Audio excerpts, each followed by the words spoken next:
আসসালামু আলাইকুম সবাইকে, নতুন একটি ব্লগে আপনাদেরকে স্বাগত জানাচ্ছি। আজকে 13ই নভেম্বর 2025 বাংলাদেশ আওয়ামী লীগ নিষিদ্ধ গতিষ্ঠ সংগঠন তারা আজকে ঢাকা শহরে লকডাউন ডেকেছে। তা আসলে সবাই ভয়ে আতঙ্কে আছে। তো আমি আপনাদেরকে দেখানোর চেষ্টা করতেছি এই মুহূর্তে আসলে ঢাকার বিভিন্ন মূল পয়েন্টগুলোতে আসলে পরিস্থিতিটা কেমন, কোনো ধরনের বিশৃঙ্খলা হচ্ছে কিনা বা কী ধরনের পরিস্থিতি। তো মোহাম্মদপুর থেকে আমি রওনা দিলাম শিয়া মসজিদ যে রোডটা, সেই রোডটা হয়ে মোহাম্মদপুর রিং রোড হয়ে এখানে আমরা দেখতে পাচ্ছি যে আসলে অন্যান্য দিনের তুলনায় যাতায়াত মানুষের আনাগোনা খুবই কম। একটা মিছিল দেখতে পাচ্ছি এখানে বিএনপি জাতীয়বাদী দল বিএনপির একটি মিছিল, তারা স্লোগানে মুখরিত বেশ কয়েকজন। তারপর আমি রওনা দিলাম সোজা শ্যামলীর উদ্দেশ্যে। দেখতেছি শ্যামলীর এদিকে আসলে খুবই অন্যান্য দিনের তুলনায় আজকে অত্যন্ত মানুষজন কম। এখানে একটা ছোটোখাটো মিছিল দেখা যাচ্ছে বিএনপিরই, এটাও তারা আসলে খুবই সরব আছে রাজপথে। দেখা যাচ্ছে তাদের যে ওয়াদা ছিল জনগণের প্রতি, তারা মানুষের খেয়াল রাখবে, জানমালের নিরাপত্তা দিবে, সেটা আমরা দেখতে পাচ্ছি। তবে অন্যান্য সময় যেভাবে আওয়ামী লীগের সময় দেখতাম যে আওয়ামী লীগ প্রত্যেকটা পয়েন্টে তাদের যে বাহিনী নিয়ে বসে থাকতো, সেই রকম দেখি নাই যে জামাত শিবির বা বিএনপির লোকজন যে একদম লাঠি ছোটা হাতে নিয়ে বসে থাকা, ওই রকমের পরিস্থিতি নেই। জায়গায় জায়গায় পুলিশ দেখা যাচ্ছে। আর অন্যান্য দিনের তুলনায় আপনি যদি বলেন যে রাস্তাঘাটে গাড়ি ঘোড়া, সেগুলো একদম নাই বললেই চলে। আমি এই যে দেখুন কল্যাণপুর বাস স্ট্যান্ডে, এখানে আসলে মানুষজন বা গাড়ি ঘোড়া খুবই কম বলতে খুবই কম, তেমন একটা নাই বললেই চলে। এখানে মানুষজনের আনাগোনা খুবই কম। আমরা যদি একটু লক্ষ্য করি যে দৈনন্দিন জীবনে যারা আসলে প্রত্যেক রুটিন যাদের ছিল তারাও আজকে বের হয় নাই। মানুষের যে আনাগোনা সেটা অত্যন্ত কম। এখানে আমরা দেখতে পাচ্ছি কিছু মানুষ বসে আছে, ওনারাও সম্ভবত জাতীয়বাদী দল বিএনপির কর্মী সমর্থকেরা। আসলে এই যে দেখতে পাচ্ছেন এখন টেকনিক্যাল মোড়ে আছে। টেকনিক্যাল মোড়টা যেখানে সব সময় ব্যস্ত থাকে, একটা দিক না একটা দিকে গাড়ির অবস্থান থাকেই জ্যামজটে লেগে। তাছাড়া দূরপাল্লার যে বিভিন্ন বিভিন্ন জেলাগুলোতে যে বাসগুলো যায়, সে বাসগুলো আজকে অলস অবস্থায় পড়ে আছে রাস্তার দুপাশেই। আমরা মাজার রোড দিয়ে ঢুকবো, মিরপুর 1-এ যাব, মিরপুর 1 থেকে 2 হয়ে স্টেডিয়ামের পাশ দিয়ে আমরা চেষ্টা করবো আপনাদেরকে যতটুকু পারি দেখানোর। এখন এই মুহূর্তে আছে মাজার রোডে, খুবই ব্যস্ততা নেই বললেই চলে। অন্যান্য দিনের তুলনায় আসলে মানুষজনের আনাগোনা যানবাহন খুবই কম। এখানে আমরা দেখি ইসলামপন্থী একটা দলের মানুষজন বসে আছে মানুষের নিরাপত্তা দেওয়ার জন্য। লেগুনাগুলো বসে আছে, আসলে তাদের আজকে নেই বললেই চলে যাত্রী। দেখতে দেখতে চলে আসলাম আমরা মাজার রোডে যে মাজারের মোড়ের এখানে আসলাম। এখান থেকে আমরা যাব সোজা মিরপুর 1-এ। মিরপুর 1 হচ্ছে একটা মূল পয়েন্ট ঢাকার ভিতরে। সেখানে আসলে আমরা দেখতে চাই আসলে কোনো ধরনের সমস্যা আছে কি না, বা কোনো ধরনের যে বিশৃঙ্খল পরিস্থিতি বা নিরাপত্তার ব্যবস্থাটা কেমন। তবে বিভিন্ন জায়গায় আমরা আসলে পুলিশ ভাইদেরকে দেখতে পাচ্ছি, তারা নিয়মিত টহলে আছেন, টহলরত অবস্থায় আছেন। দেখা যাক আমরা সামনে কি দেখি। কোনো ধরনের বিশৃঙ্খলা এখনও পর্যন্ত যেহেতু পাই না, আশা করি সামনের যে জায়গাগুলো আছে সেগুলো তো কোনো ধরনের বিশৃঙ্খলা দেখতে পাবো না। মিরপুর যে 1 বা 2-এর যে সনির সামনে আছে, এই মুহূর্তে কোনো ধরনের অপ্রীতিকর ঘটনা এখনও পর্যন্ত আমি দেখতে পাই নাই। কিছু জায়গায় দেখি নিরাপত্তা বাহিনী, পুলিশ বাহিনী ভাইরা খুবই সুন্দরভাবে তাদের ডিউটি করে যাচ্ছেন মানুষের নিরাপত্তা দেওয়ার জন্য। এই মুহূর্তে আছি আমি মিরপুর শপিং কমপ্লেক্সের সামনে। আমি এদিক দিয়ে ঢুকবো বিসিবির যে বাংলাদেশ ক্রিকেট বোর্ডের বর্তমানে কেলেঙ্কারি চলতেছে, তাদের যাতা অবস্থা বাংলাদেশ ক্রিকেট বোর্ডের।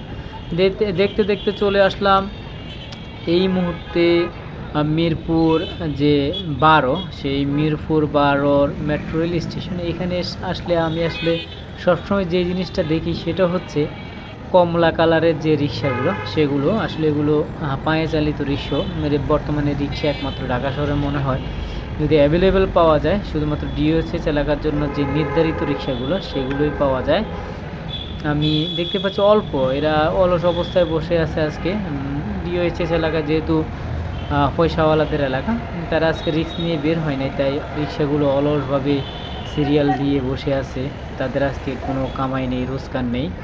এসবের জন্য কারা দায়ী আপনারা অবশ্যই কমেন্টস করে জানাবেন। তো আমরা ডিওএইচএস এর দিকে যাচ্ছি, দেখার চেষ্টা করব আসলে কোনো ধরনের সমস্যা এখনও পর্যন্ত আমি কোনো ধরনের অপ্রীতিকর ঘটনা ঘটেছে এই ধরনের কোনো কিছুই দেখি নাই। তবে আশা করি সামনেও থাকবে না। যারা আজকে ভয় ভীতি পেয়ে বের হন নাই তারা আসলে আপনারা আসলে ভুল করেছেন। আমাদের উচিত সবার বের হওয়া। এই ধরনের রাজনৈতিক স্বার্থ হাসিলের জন্য দেশকে অস্থিতিশীল করে তুলবে এই ধরনের কোনো প্রোগ্রামকে আমাদের সমর্থন করা উচিত না। সবাই ঐক্যবদ্ধভাবে যদি আমরা আমাদের কর্মে নেমে যাই তাহলে আমাদের দেশ বিরোধী শক্তি যারা আছে তারা অবশ্যই আমাদের কোনো ক্ষতি করতে পারবে না। আর দেশ বিরোধী শক্তির কাছে কখনো মাথা নত করা যাবে না, যেহেতু আমরা 24 পরবর্তী বাংলাদেশে আছি। আমাদের হাজারো রক্তের কেনা এই বাংলাদেশ স্বৈরাচার মুক্ত হয়েছে। আশা করি আপনারা দেখতে পেয়েছেন। এখনও পর্যন্ত আমি দেখিনি যে কোনো ধরনের অস্বস্তিকর বা অপ্রীতিকর পরিস্থিতি ঘটেছে। দেখতে দেখতে আমি প্রায় ডিওএইচএস এর কাছাকাছি চলে আসলাম। তবে যদি ডিওএইচএস একটা এলিট, সে কারণে ওটার ভিতরে আমি ভিডিওটা করিনি, যদি কেউ কিছু বলে। আমরা দেখতে দেখতে চলে আসলাম ডিওএইচএস শপিং কমপ্লেক্সের যে মোড়টা, সেই মোড়টা পার হচ্ছি। ওই যে দেখা যাচ্ছে পূরবী সিনেমা হল। আমি আছি মিরপুর 11-র যে মেট্রো স্টেশনের যে মোড়টা, সেই মোড়টা। এই মোড়টা হয়ে আমি মিরপুর 10-এর যে মেট্রো রেলের যে সিগন্যাল, সেই সিগন্যালের যে মানে মিরপুর 10-এর যে গোল চক্করটা, সেই গোল চক্করের সিগন্যালটা আপনাদেরকে দেখাবো। তাই এই দিক দিয়ে ঢুকলাম। দেখি কোথাও কোনো ধরনের অপ্রীতিকর ঘটনা যদি দেখতে পাই অবশ্যই আপনাদেরকে দেখানোর চেষ্টা করব। আমি সেই অনেকক্ষণ থেকে আপনাদেরকে দেখানোর চেষ্টা করতেছি ঢাকার বিভিন্ন পয়েন্টগুলো যেখানে আসলে সহিংসতা হওয়ার কথা থাকে। আজকে দেখতেছি কোথাও কোনো ধরনের সহিংসতার লেশ মাত্র নেই। আসলে জনগণ যদি চায় সব কিছু রুখে দিতে পারে। মিরপুর 10-এর যে মেট্রো স্টেশন, সেখানে চলে আসলাম। আমি এই মুহূর্তে আসলে একদম পুরোপুরি ফ্রি রাস্তাঘাট, কি বলবো, অটোরিকশার রাজত্ব চলতেছে রাস্তাঘাটে। মাঝে মধ্যে দু একটা যে সিটি যে বাসগুলো, সেগুলো দেখা যায়। এছাড়া মানুষের ব্যস্ততম দিন। এই যে মিরপুর 10-এর মেট্রো রেল স্টেশনের প্রতিটা মুহূর্ত জ্যাম থাকে। অন্যান্য সময় আজকে জ্যাম নেই বললেই চলে। তারপর 10-এর যে গোল চক্করটা, এটা পাস হওয়ার সময় একটু হালকা আমি জ্যাম দেখতে পাচ্ছি। আমি চেষ্টা করতেছি এখান থেকে কোনোভাবে বের হয়ে যাওয়া যায় কি না। হ্যাঁ, আসলে অত বেশি না। আমি বের হয়ে কাজীপাড়া হয়ে, শেওড়াপাড়া হয়ে, আগারগাঁও হয়ে কি বলে আপনার যে আমাদের গণভবনের যে রোডটা, সেই রোডটার দিকে যাব। দেখবো ওইদিকে কী আছে, আপনাদেরকে দেখানোর চেষ্টা করব। কত দূর পারি দেখাতে। আমার মোবাইলের যে চার্জ, সেটাও প্রায় শেষের পথে। আমি জানি না যতটুকু আপনাদেরকে দেখাবো বলে চিন্তা ভাবনা করেছি ততটুকু দেখাতে পারবো কি না। তো আপনারা দেখতেছেন রাস্তাঘাট পুরোপুরি স্বাভাবিক আছে। কোথাও কোনো ধরনের সহিংসতা বা কোনো ধরনের অপ্রীতিকর ঘটনা আমি এখনও পর্যন্ত আপনাদেরকে দেখাতে পারলাম না। এখানে দেখতেছি আমাদের পুলিশ ভাইয়েরা আছে, তারা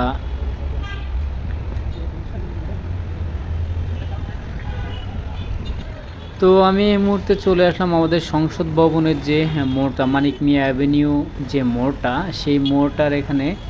এদিকেও স্বাভাবিক জীবনযাপন, কোনো ধরনের হই হুল্লোড় নেই, কোনো ধরনের সমস্যা নেই। আছে কিছু গাড়ি আছে, প্রাইভেট গাড়ি, আপনার মোটরসাইকেল, সাইকেল, এই ধরনের ছোটোখাটো যানবাহনগুলো। আমরা কলা বাগানের যে মোড়টা, সেটা পান্থপথ সিগন্যালের যে মোড়টা, সেখানে চলে আসলাম। এখানে পুলিশের সরব উপস্থিতি দেখা যাচ্ছে। তো আজকের ভিডিওটি আসলে আমি মনে হয় আর বেশি দূর কন্টিনিউ করতে পারবো না, আমার মোবাইলের পুরোপুরি চার্জ শেষ। সবাই